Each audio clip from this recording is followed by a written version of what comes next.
The day my father was buried, I lost my family too. As I stepped into the funeral home, my older brother looked at me and laughed. "You don't belong here anymore.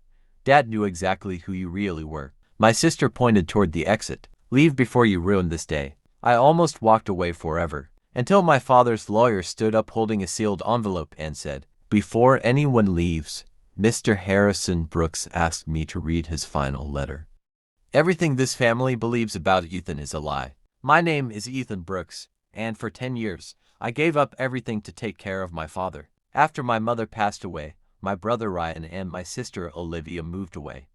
They visited only on holidays, took pictures with Dad for social media, and disappeared the next morning. Story. I stayed. I worked long hours during the day and spent every evening cooking for Dad, driving him to doctor appointments, cleaning the house, and paying bills whenever he couldn't afford them. Dad always told me, "One day the truth will protect you." I never understood what he meant. Ryan and Olivia told everyone I was only staying because I wanted Dad's money. Slowly, relatives believed them. No matter how much I sacrificed, I became the greedy son in everyone's story. When Dad died, I was heartbroken, but the funeral was even worse. Ryan stopped me before I could reach Dad's casket. "You've done enough pretending," he said loudly. Olivia crossed her arms. "You don't deserve to stand beside him." No one defended me. Ashamed and broken, I placed a single white rose beside Dad's coffin and turned to leave. That's when the lawyer spoke. Mr. Brooks left one final letter to be read before his will. The room became silent. He opened the envelope and began reading.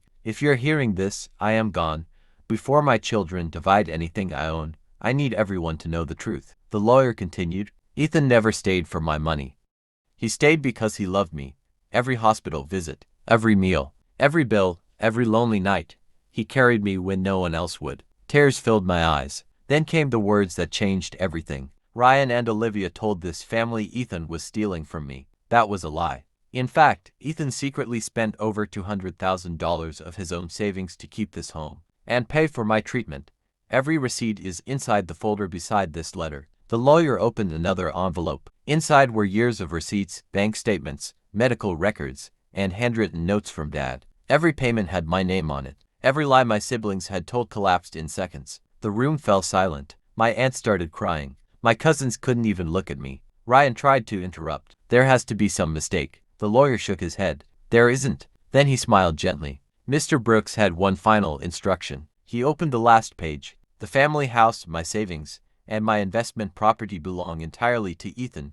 My other children already abandoned me while I was alive. They will not be rewarded for returning after my death." Ryan's face turned pale. Olivia burst into tears. For the first time in years, they apologized. They begged me to forgive them. Ryan whispered, "We're still family." I looked at him quietly. Then I remembered every birthday Dad spent waiting for them. Every hospital visit they skipped. Every lie they told about me. I folded Dad's letter, placed it carefully in my pocket, and smiled. "I never wanted your money. I only wanted my father. You had him, and you chose not to be there." Without another word, I walked out of the lawyer's office. Months later, I restored Dad's old house and turned part of it into a free community center for elderly people who had been forgotten by their own families. Every visitor saw one sentence engraved beside Dad's photograph: "Love is proven by sacrifice, not by inheritance." That became my father's real legacy. And the greatest revenge wasn't taking everything. It was letting the truth speak when I no longer had to.